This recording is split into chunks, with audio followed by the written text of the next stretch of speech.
اعوذ باللہ من الشیطان الرجیم، بسم اللہ الرحمن الرحیم۔ پروگرام تحریک سفر میں ہم موجود ہیں ڈنا کالونی، تحصیل و ضلع کوٹلی میں۔ آج ہمارے ساتھ جو شخصیت موجود ہیں ذاکر حسین بگیال صاحب، ان سے ڈنا کالونی کے بارے میں معلوم کریں گے۔ سب سے پہلے تو ذاکر صاحب آپ یہ بتائیں کہ ڈنا کی وجہ تسمیہ کیا ہے؟ بسم اللہ الرحمن الرحیم۔ الحمدللہ رب العالمین والصلاة والسلام علی خاتم النبیین وعلی آلہ وصحبہ اجمعین۔ بہت شکریہ ارباب کیانی صاحب، آپ پٹھوار سے یہاں تشریف لائے اور کشمیر کے آزاد کشمیر کے لوگوں کے ساتھ آپ کا انٹریکشن ہوا، اور یہ تعلقات کو مربوط کرنے کا ایک کڑی ہے۔ ہم آپ کے شکر گزار ہیں۔ ڈنا کی وجہ تسمیہ کوئی خاص نہیں، مختلف لوگ مختلف اس کے نام بتاتے ہیں، نام کی وجہ۔ کچھ لوگ یہ کہتے ہیں کہ یہ یہاں پہ ہندو ڈنا نام کا ہندو ایک رہتا تھا، کیونکہ یہاں آبادی پری پارٹیشن سے ہندوؤں کی تھی، تو اس کے نام پر یہ ہے۔ کچھ اس کی کو اور وجوہات بھی بتاتے ہیں۔ بہرحال زیادہ جو کرین ہے قیاس وہ یہی ہے کہ وہ ہندو کے نام پر اس کا نام ڈنا ہے۔ یہ ٹھیک ہو گیا جی۔ اس کے بعد میں آپ سے معلوم کرنا چاہوں گا کہ آپ کی جو برادری ساری اس ڈنا کالونی میں کس دور میں آئی، کچھ تاریخ کے حوالے سے تھوڑا سا بتائیں۔ جی، ہم تاریخ جو ہے اس کو بہت اس کو لتاڑتے رہے ہم گکھڑ جو ہیں جی عام طور پر، اور خاص طور پر میں کہوں گا کہ بگیالوں نے اس میں شاید زیادہ سفر کیا، چونکہ یہ زیادہ بکھرے ہیں۔ تو یہ بنیادی طور پر تو اوریجن ہمارا ایک ہی ہے، پٹھوار۔ ہمارے میرے والد صاحب بھی کہا کرتے تھے کہ ہم دان گلی سے آئے ہیں، میرے تیا جی کہا کرتے تھے۔ تو دان گلی ہو یا آپ کا روہتاس ہو یا ڈومیلی ہو، بہرحال پٹھوار سے مائیگریٹ کر کے یہ پونچھ کے ذریعے مینڈر کی تحصیل میں گئے، اور ہمارے جو بڑے تھے عباسو خان، ان کے نام پر پھر گاؤں انہوں نے آباد کیا، بسونی۔ تو اس بسونی گاؤں میں ہمارا 65 سے پہلے ہماری رہائش تھی، تو 65 میں پھر ہم ہجرت کر کے یہاں آ گئے۔ جنگی وجہ سے حالات خراب ہوئے تو جنگی حالات کی وجہ سے گوریلا جنگ تھی، مجاہدین اندر جب گئے تو ظاہر ہے پاکستان کے گولے بھی ہمارے اوپر، چونکہ LOC کے قریب تھے ہم، تو وہ بھی اوپر جاتے تھے۔ اور پھر ایک چھوٹی سی میں یہاں پہ ایڈ کر دوں کہ ہماری جو مائیگریشن کی یا ہجرت کی جو بڑی وجہ بنی ہے، وہ جس دن ہم مائیگریٹ ہو کے ادھر آئے تو 2 دن پہلے ہمارے پڑوس میں پورے کا پورا گاؤں انہوں نے کاٹ دیا تھا۔ ہماری آنکھوں کے سامنے وہ منظر جو ہے جب وہ دیکھا ہم نے، تو بڑوں نے یہ فیصلہ کیا کہ یہاں نہیں رہنا ہے۔ بڑا مشکل ہوتا ہے جی اپنا بائی علاقہ چھوڑ کے۔ اچھا، یہ جو ہمارا گاؤں تھا بسونی، یہ بہت بڑا بھی نہیں تھا لیکن بہت چھوٹا بھی نہیں تھا۔ 2 نمبرداریاں تھیں ادھر، ایک ہمارے دادا جی نمبردار تھے اور ایک دوسری جو ہے شاخ، اس کے محمد خان ان کا نام تھا، میرے دادا جی کا عطا اللہ خان نام تھا۔ تو یہ 2 نمبرداریاں تھیں ادھر بسونی میں ہماری۔ کیانی صاحب، میں آپ سے یہ پوچھنا چاہوں گا کہ ادھر بسونی میں جدھر سے آپ لوگ ہجرت کر کے ادھر ڈنا کالونی میں آباد ہوئے، تو کیا سارا قبیلہ ہی ادھر آ گیا تھا یا کچھ لوگ ادھر رہ گئے تھے؟ جی، پہلے تو سارے آ گئے تھے، کچھ قریب انہوں نے ڈیرے لگائے LOC کے بالکل قریب، تو کچھ دنوں کے بعد وہ واپس چلے گئے۔ تو کچھ جو ہے وہ 1971 میں واپس گئے۔ تو اب صورتحال یہ ہے، دوبارہ جب میں وہاں 2010 میں گیا ہوں تو وہ گاؤں جو ہے وہ پہلے سے زیادہ آباد ہے، اتنی آبادی بڑھ گئی ہے۔ تو جو ادھر آئے تھے ان میں سے کچھ لوگ جو ہے وہ 71 میں واپس چلے گئے۔ اچھا، یہ بتائیں کہ جو ڈنا کے جو لوگ ہیں یہ کون سی مین زیادہ کاسٹ ہے یا سب کاسٹ ہے؟ ڈنا میں جو یہاں پہ برادریاں آباد ہیں وہ سب سے جو میجارٹی ہے جن کی، وہ جاٹ ہیں۔ تو اس کے بعد گجر بھی ہیں تھوڑی تعداد میں، اور پھر مغل ہے، اور اس کے بعد پھر ہماری جو یہ بگیال گوت کے گکھڑ ہیں، ان کی خاصی بڑی تعداد ہے۔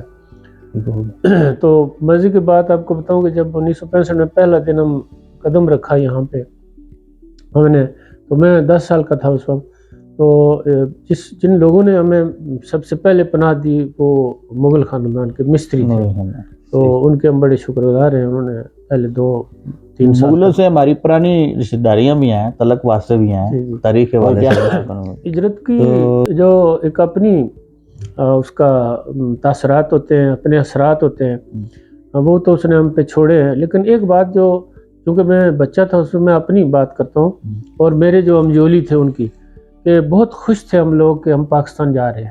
اب یقین مانے کہ کوئی پرواہ نہیں تھی کہ ہم کیا چھوڑ کے جا رہے ہیں، یہ تھا کہ ہم پاکستان جا رہے ہیں. اور یہ بھی نہیں پتا تھا پاکستان کس چیز کا نام ہے. لوگوں بڑوں سے سنا تھا تو ہم کہتے تھے بس جا رہے ہیں، تو بہت خوش تھے. تو آتے ہوئے راستے میں جو بمباری ہوتی تھی، اس کی شیلنگ ہمارے سروں کے اوپر ہوتی تھی، لیکن ہمیں کوئی پرواہ نہیں تھی.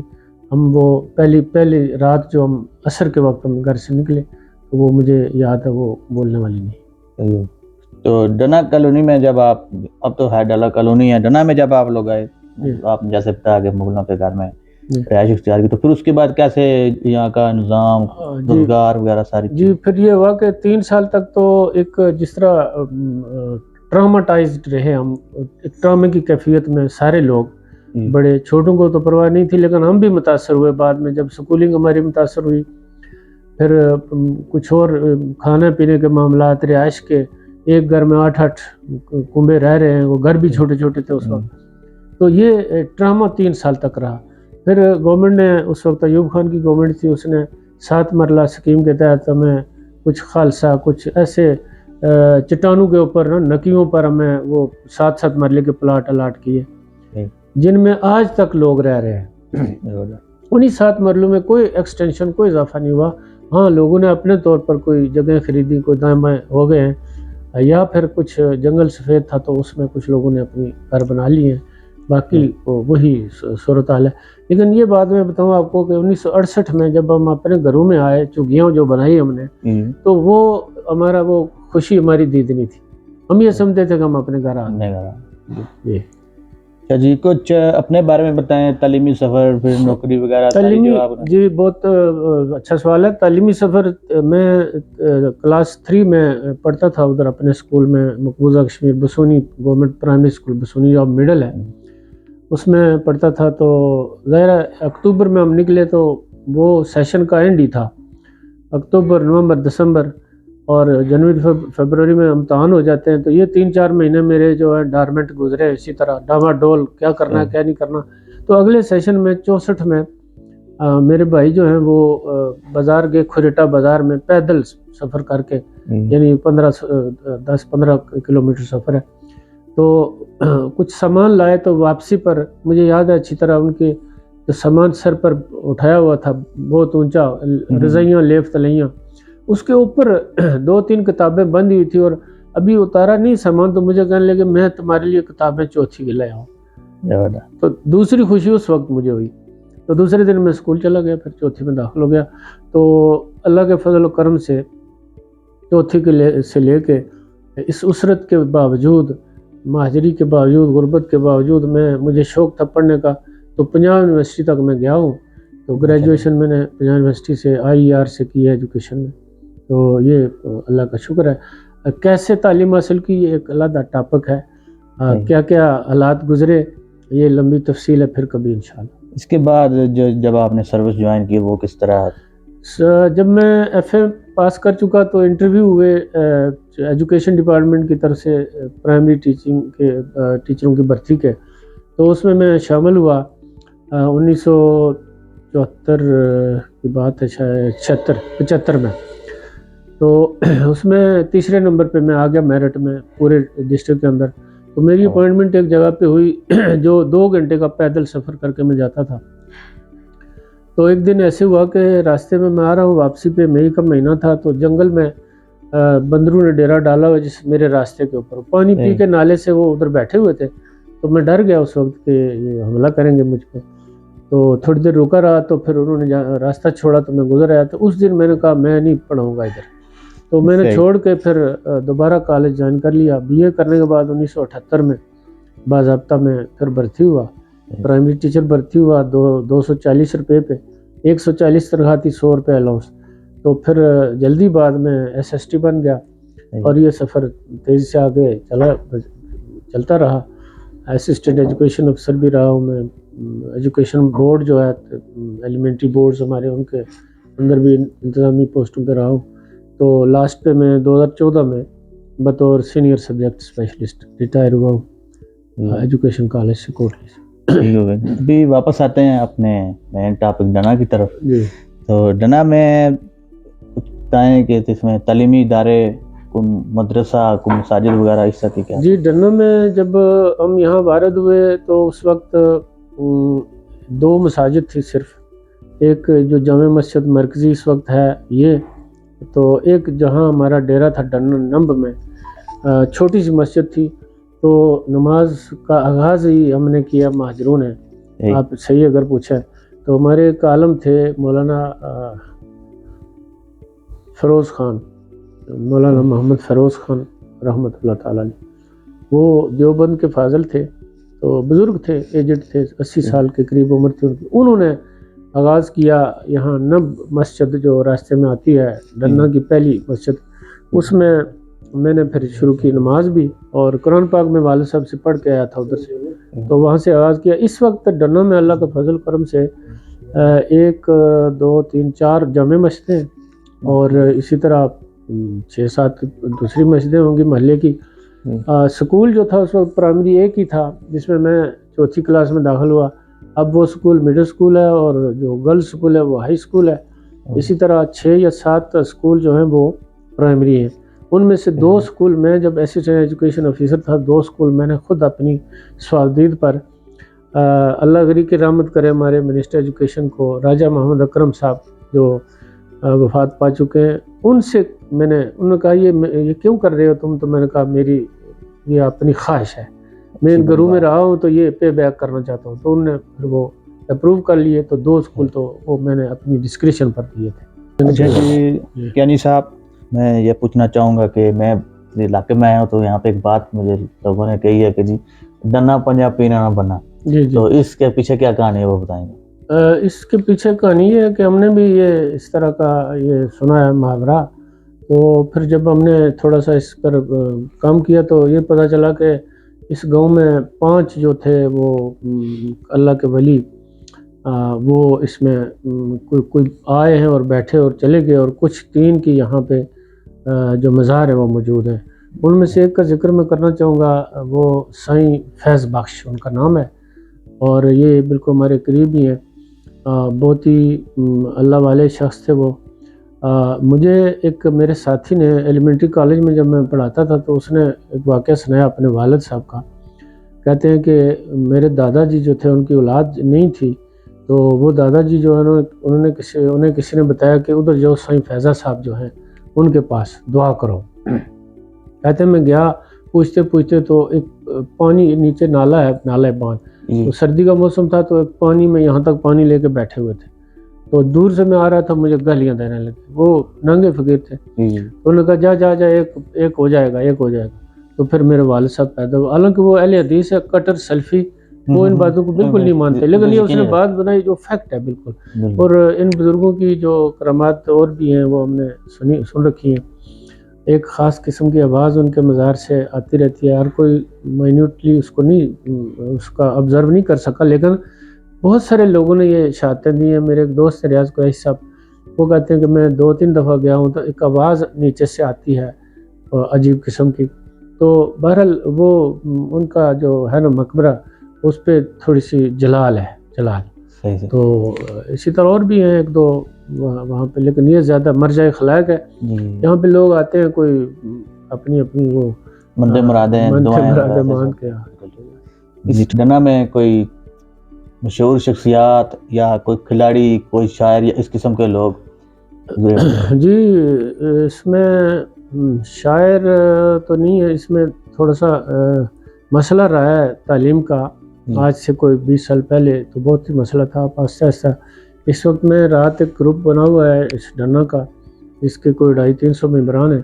تو اس میں کیلکولیشن ہم کر رہے تھے گریجویشن. میں نے ہی وہ سوال رکھا تھا کہ گریجویٹ کتنے ہیں، موڈا وائز مجھے ذرا یہ بتائیے گا. تو 300 گریجویٹ ہیں چھوٹے سے اس میں. اسی طرح میرے خیال میں 100 کے قریب حفاظ کرام ہوں گے الحمدللہ. تو اس طرح کی نامی گرامی کوئی شاعر تو یہاں پہ شاید نہیں ہوا. کھلاڑی البتہ ہماری فیملی کا، جہاں ہم بیٹھے ہیں جس گھر میں، ان کا بھتیجا ہے مجتبیٰ غیاث، کرکٹ کا کھلاڑی ہے، اچھا کھلاڑی ہے وہ. تو اسی طرح نامی گرامی شخصیات میں ڈنے کے جو مقامی شخص ہیں، چودھری محمد بشیر صاحب چیئرمین رہے یونین کونسل کے، بڑا نام ہے ان کا، ابھی پچھلے دنوں فوت ہوئے، وہ بڑے آدمی تھے۔ اسی طرح ایک بہت پرانے میٹرکولیٹ مقبول چودھری صاحب، وہ بہت نائس آدمی تھے، بہت ہی اچھے آدمی اس گاؤں کے۔ اسی طرح ایک یہاں پہ ہاشمی خاندان کے کچھ لوگ ہیں، وہ اچھے ڈیسنٹ قسم کے لوگ ہیں۔ تو پھر ہم اگر اپنے آپ کو اگنور کر دیں تو یہ بھی کوئی، ہمیں بھی لوگ اچھا کہتے ہیں۔ اور ایک بزرگ نامی گرامی اس دور کے شاید مڈل یا پرائمری پڑھے تھے، لیکن ان کے لکھائی دیکھ کے میں خود متاثر ہوتا تھا، میں انہیں ملا کرتا تھا۔ بہت ہی خوبصورت، اور جو سلطان بوگا خان کی اگر آپ بات کرتے ہیں نا کہ بگا سے ان کا نام یعنی گورا چٹا، تو پوری طرح گورے چٹے اور گھنگریالے بال اور بڑے خوبصورت، وہ سردار محمد حسین آزاد یہ کھریٹا شہر کے اندر رہتے تھے۔ تو ان کا تعلق جو ہے وہ صحافت سے تھا، یعنی جس وقت صحافت کی ABC کوئی نہیں جانتا تھا، اس وقت وہ صحافی تھے۔ اب وہ فوت ہو گئے ہیں تو ان کے 2 بیٹے آگے یہ کام کر۔ اس گاؤں میں ہماری کالونی میں میرے سسر ہیں، چچا سسر، وہ بڑے آدمی تھے، وہ اللہ گری کے رحمت کرے، فوت ہو گئے۔ ممتاز محمد ممتاز خان ان کا نام تھا، پولیس میں AIG کا رینک تھا ان کا، لیکن بہت ہی درویش منش اور بہت ہی انسان دوست شخص تھے، تو وہ بڑے آدمی تھے۔ اس کے علاوہ اگر آپ یہ افسریاں جو ہیں ان کی بات کریں تو میرا بیٹا الحمدللہ اس جگہ پہ رہ کے CSS نے کیا 2015 میں، اور وہ CSS آفیسر ہے اس وقت اسٹیبلشمنٹ میں اسلام آباد میں تعینات ہے۔ الحمدللہ یہ کچھ اس طرح کی چلے۔ پھر اس طرح 8-10 ڈاکٹر ہیں ہماری فیملی سے جو، ایک چھوٹا سا گاؤں، آپ نے اتنے گریجویٹ بھی گنوائے، ڈاکٹر بتا رہے ہیں آپ، کیا بات ہے جی، بڑی بات۔ تو ایک ہی گھر سے 3 ڈاکٹر ہیں اس وقت جو ہمارے عزیز ہیں، ان کا نام بھی عزیز ہے، ان کے ایک بھائی ہیں اور 2 بیٹیاں ہیں۔ صحیح ہو گیا۔ تو اچھا جی کیانی صاحب، یہ جو ڈنا گاؤں آپ کا، ڈنا کالونی، اس میں سیاسی صورتحال میں کیا ہمارے اپنے بگیال فیملی کے لوگ بھی ہیں، یا کس طرح لوگوں کا رجحان؟ ہماری کالونی جو ہے اس میں 3 برادریاں رہتی ہیں۔ نمبر 1 پہ جو ہے ہمارے بگیال ہیں، تعداد کے اعتبار سے بھی یہ زیادہ ہے۔ دوسرے نمبر پہ ڈومال ہیں، سردار سکندر صاحب کی جو قوم کے لوگ، اور تیسرے نمبر پہ تھکیال ہیں۔ تو ایک عرصہ تک جب یہاں پہ استحکام تھا سیاسی آزاد کشمیر میں، اب تو افراتفری ہے، تو اس استحکام کے دور میں یہ شروع سے آبائی قسم اعتبار سے سمجھ لیں کہ ہمارے لوگ مسلم کانفرنسی ہیں، جو یہاں کی لوکل جماعت ہے، سردار قیوم صاحب جس کے سپریم ہیڈ تھے۔ تو جب انہوں نے وہ اس کا تیا پانچا کیا، جماعت ختم کر کے نون بنائی، اور پھر سارے لوگ بڑے نون میں چلے گئے، تو یہ بھی ساتھ ان کے نون میں چلے گئے۔ اب نون جو ہے اس کو بھی جب دھچکے لگنے لگے، تو اب پچھلے عرصے میں PTI میں کچھ لوگ ہمارے گئے ہیں۔ یہاں پہ جو تنویر الیاس صاحب ہمارے وزیر اعظم رہے ہیں PTI کے، وہ خود تشریف لائے ہمارے گھر۔ یہ ہمارے ماموزاد بھائی ہیں، سردار کفیل صاحب، ان کے گھر وہ آئے، یہاں آ کے انہوں نے ٹکٹ دی انہیں، یعنی فوراً جماعت میں اعلان کرنے کے فوراً بعد ٹکٹ بھی دے دی، اور اگلا الیکشن جو ہے ڈسٹرکٹ کونسل کا انہوں نے لڑا، تو بس وہ خود بھی ہار گئے اور دوسرے کو بھی ہرا دیا۔ تو جو یونین کونسل کے الیکشن میں میرے 2 بھانجے ہیں، ایک جس گھر میں بیٹھا ہوں، یہ ٹیکنوکریٹس کی سیٹ پہ، یوتھ کی سیٹ پہ آیا ہے میرا یہ بھانجا، یہ یونیورسٹی میں LLB کر رہا ہے اور آخری سیمسٹر میں ہے۔ دوسرے جو بھانجا ہیں وہ آرمی سے ریٹائرڈ ہیں، حوالدار، تو وہ الیکشن میں انہوں نے ون کیا۔ تو اس طرح یہ 3 ہمارے نمائندے موجود ہیں الحمدللہ۔ تو تھوڑا سا آگے جائیں تو ہماری کچھ قبیلہ ادھر منیل میں بھی ہے، تو وہاں یونین کونسل کا وائس چیئرمین ہمارا بگیال ہوگا۔ زبردست۔ اچھا جی کیانی صاحب، ہر گاؤں میں جس طرح ایک سسٹم ہوتا تھا کہ گاؤں کا کوئی بھی مسئلہ ہو گیا تو بزرگ ایک جگہ بیٹھ کے بیٹھک تھی یا چوپال لگتی تھی، اس میں فیصلے ہوتے تھے، تو اس گاؤں میں بھی اس طرح کی کوئی جگہ موجود؟ جی، گاؤں میں اس طرح کی جگہ جو ہے وہ جب طالب علم تھے اس وقت سے ہم دیکھتے رہے کہ جن کا ذکر اب تھوڑی دیر پہلے میں نے کیا، چیئرمین بشیر صاحب اللہ گری کی رحمت کرے، وہ، اور یہاں کے ایک نمبردار نظر محمد تھے، محمد اسلم، یہ 3 بڑے لوگ تھے، 2 فوت ہو گئے, ابھی زندہ ہے. تو یہ اس چھوٹی سی بازاری ہے ڈنا کھوئی اسے کہتے ہیں, کیونکہ کھوئی ہندوؤں کی بنی ہے, وہ بھی شاید آپ کو دکھائیں واپسی پر, وہ اس زمانے کی بنی ہوئی کھوئی ہے, تو اس وجہ سے اس کا نام کھوئی ہے. وہاں بیٹھتے تھے 3-3 4-4 5-5 گھنٹے بیٹھ کے, کوئی بھی قضیہ ہو گاؤں کا تو وہ وہاں نپٹاتے تھے. لیکن ہماری کالونی کا جو ہماری مہاجر کالونی ہے, اس کا کوئی بھی جو مسئلہ تھا وہ کبھی اس کھوئی پہ نہیں گیا. وہ ہمارا اپنا چوپال یہاں ہوتا تھا, کسی گھر کی چھت پہ بیٹھ گیا اور ادھر پنچایت کر لی اور ختم کر لی. یہ ہماری تاریخ تھی, ہماری روایتیں تھیں جو دم توڑتی جا رہی ہیں. آج کل تو لوگ ذرا سا بھی کوئی مسئلہ ہوتا تھانے کچہریوں تک بات چلی جاتی ہے. تو کیانی صاحب میں آپ سے یہ پوچھوں گا کہ اس گاؤں میں جیسے آپ نے وہ ہندو والی کھوئی کا ذکر کیا, اس طرح کوئی اور تاریخی عمارات یا کوئی تاریخی جگہ آس پاس ہو تو؟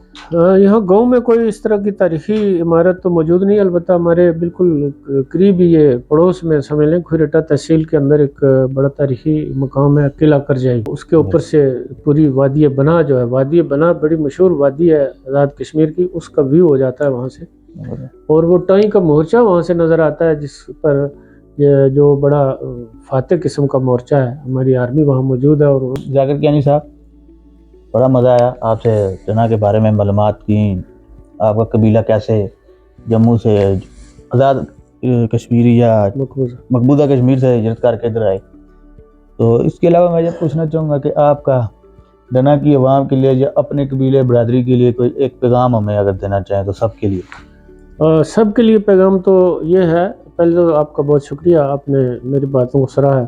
تو سب کے لیے پیغام یہ ہے کہ بس